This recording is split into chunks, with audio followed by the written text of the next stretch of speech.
কোনো রকমে quarter final জিতে আবার সেমিফাইনালের দিকে আর্জেন্টিনা। তো খেলাটা সকালবেলা দেখলাম, খেলাটা যে খুব ভালো লেগেছে বলবো না।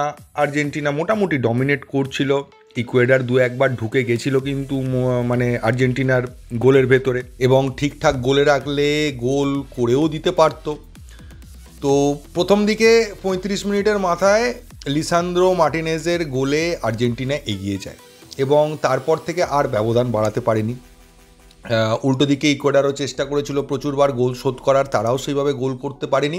তো শেষ মুহূর্তে গোলটা গিয়ে হলো কখন না, একদম 90+ অ্যাডেড টাইমে, এবং তখন খেলাটা ড্র হয়ে গেল। তখন সিচুয়েশানটা এমন হয়ে গেল যে কোনো টিম জিততে পারে, এবং আর্জেন্টিনা রীতিমতো বলতে পারেন সেটাতে পিছিয়েই পড়লো।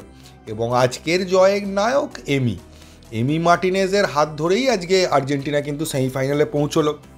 মেসিকে নিষ্প্রভ লেগেছে। মেসি দু একটা জায়গায় ছোট ছোট চেষ্টা করছিল, মনে হচ্ছিল আর্জেন্টিনা কিন্তু একজন কম প্লেয়ার নিয়েই খেলছে। তবে একটা ব্যাপার সেটা হচ্ছে যে মেসি মুভ করুক বা না করুক, মেসি মাঠে থাকাটা কিন্তু আর্জেন্টিনার বাকি প্লেয়ারদের জন্য একটা বিশাল বড় মানসিক ভরসা, এবং সেই জায়গাটা দিয়েই তারা খেলে যাচ্ছিল। তাদের মাথায় এটাই ছিল, মেসি আছে আমাদের সঙ্গে। এটা ছাড়া কিন্তু মেসির খুব একটা অবদান আজকে ছিল না, এবং টাই ব্রেকার পর্যন্ত খেলা গড়ায়। টাই ব্রেকারে মেসি পেনাল্টি মিস করে, আবার বহুদিন পরে আবার দেখলাম মেসি পেনাল্টি মিস করলো। তো সেখানেও চাপ হয়ে গেছিলো, কিন্তু ওই বললাম আমাদের দিবু আছে এমি মার্টিনেজ। তো এমি মার্টিনেজ যতক্ষণ আছে ততক্ষণ চিন্তার কোনো ব্যাপার নেই। এর আগেও এবং আজকে ম্যাচের মধ্যেও অনেকবার সেভ করে আর্জেন্টিনাকে বাঁচিয়েছে এমি। আর খেলাটার ডিটেলসে আসতে গেলে আমি বলবো টেকনিক্যাল জায়গা থেকে যে খেলাটা আর্জেন্টিনার কিন্তু মিস পাস ছিল প্রচুর। আর্জেন্টিনা মিস পাস করছিল, কিন্তু স্ন্যাচিং কোয়ালিটিটা অসাধারণ লেভেলের ছিল আজকের খেলায়। ফলে তারা ইকুয়েডারের থেকে বল স্ন্যাচ করে নিচ্ছিল, বারবার খুব ক্যাজুয়ালি স্ন্যাচ করে নিচ্ছিল, কিন্তু সেইগুলোকে কমপ্লিট করে প্রপার পাস দিয়ে অ্যাটাকটাকে প্রপার বিল্ড করতে পারছিল না। করেছিল 2-3বার, কিন্তু আর্জেন্টিনার থেকে আরও বেশি এক্সপেক্টেড ছিল। রেফরিং কি বলবো, রেফরিংয়েরও অদ্ভুতই লেগেছে যে নর্মাল যেরকম রেফরিং আমরা দেখে থাকি সেরকম কোয়ালিটির রেফরিং কিন্তু হয়নি, এবং ইকুয়েডার আগে একটা পেনাল্টিও পেয়ে গেছিলো, সেই পেনাল্টিটাও মিস করে। তো আজকে বলতে পারেন কপালটা আর্জেন্টিনার ছিল, নাহলে ইকুয়েডার জেতার কিন্তু অনেকবারই কাছাকাছি চলে এসেছিলো, সেরকম সুযোগও পেয়েছিল, ইকুয়েডার জিততেও পারতো। তবে এই পারফরমেন্স নিয়ে সেমিফাইনালে কিন্তু একটু চাপ হবে, যদিও সেমিফাইনালে সামনে পড়বে হয় কানাডা নয় ভেনিজুয়েলা। দুটোই খুব একটা টাফ টিম নয়। কানাডাকে আগে হারিয়েছে আর্জেন্টিনা, এবং ভেনিজুয়েলা হলেও ভেনিজুয়েলা যে খুব টাফ প্রতিপক্ষ আর্জেন্টিনার জন্য সেটা মনে হয় না।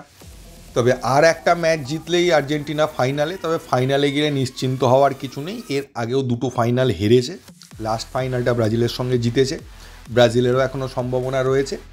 তো ব্রাজিল ছাড়া এই মুহূর্তে আর্জেন্টিনাকে আটকানোর সম্ভাবনা অন্য কোনো টিমের থেকে দেখতে পাচ্ছি না। একটা উরুগুয়ে রয়েছে, তো উরুগুয়েও পারতে পারে। তো ব্রাজিল আর উরুগুয়ের খেলা যেহেতু রয়েছে, একজনই উঠবে। তো দেখা যাক কতদূর এগোয় বা অপোনেন্ট কোথায় যায়, এখানে কানাডা ভেনিজুয়েলার মধ্যে কে হয়। আর সেমিফাইনালটা একবার জিতে যেতে পারলেই আমরা ফাইনালে। তবে এটাও বলে রাখা দরকার, শুধুমাত্র এমি মার্টিনেজের কাঁধে ভর করে আর্জেন্টিনা পুরো কাপ জিতে যাবে এরকম আশা করাটাও ভুল। তো বাকি প্লেয়ারদের পারফরমেন্সের কিন্তু একটু ডেভেলপমেন্ট দরকার। তারা যে লেভেলের পারফরমেন্স ওয়ার্ল্ড কাপে করেছিল তার কিন্তু ধারে কাছে আসছে না এখনকার পারফরমেন্সটা। তো দেখা যাক, স্কালোনি আছেন, তিনি নিশ্চয়ই ভাবনা চিন্তা করবেন কীভাবে এই প্রবলেম থেকে বেরিয়ে আসা যায়, বা খেলাটা কীভাবে, যে খেলাটা তারা আগে খেলেছিল সেই ধরনের খেলায় ফিরতে পারে, সেটা দেখার জন্য আমরা মুখিয়ে থাকবো। দেখা যাক কী হয়। তো এই ভিডিওতে এইটুকুই। থ্যাংক ইউ এবং ধন্যবাদ।